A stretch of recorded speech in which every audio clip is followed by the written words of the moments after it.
دوحه کې طالب پلاوی وایي ښوونځي او پوهنتونونه د نجونو او هلکانو پر مخ پرانیستل کیږي. طالبانو د حکومت د بهرنیو چارو د سرپرست وزیر امیر خان متقي په مشرۍ پلاوي د قطر په پلازمینه دوحه کې د اروپایي ټولنې له استازیو سره وکتل.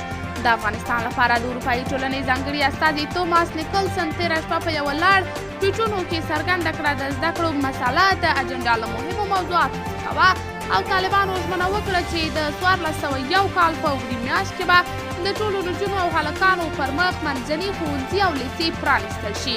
د طالبانو د بهرنیو چارو وزارت په یو بیان کې ویلي دي چې دوی له اروپایي ټولنې د زده کړو په برخه کې د همکارۍ هیله کړې ده. طالبانو تر دې مخکې د سلواغې په 14مه په ګرمو سیمو کې د پوهنتونونو د پرانیستلو لپاره او د کب 9مه په سړو سیمو کې د پوهنتونونو د پرانیستو لپاره اعلان کړی و، خو شرط یې دا ایښی و چې د هلکانو او نجونو ټولګي به سره بیل وي. قدرمنو لیدونکو، تاسې د دې موضوع په هکله څه نظر لرئ؟ په دې اړوند خپل نظریات له موږ سره په کمنټ کې شریک، ویډیو لایک او چینل سبسکرایب کړئ.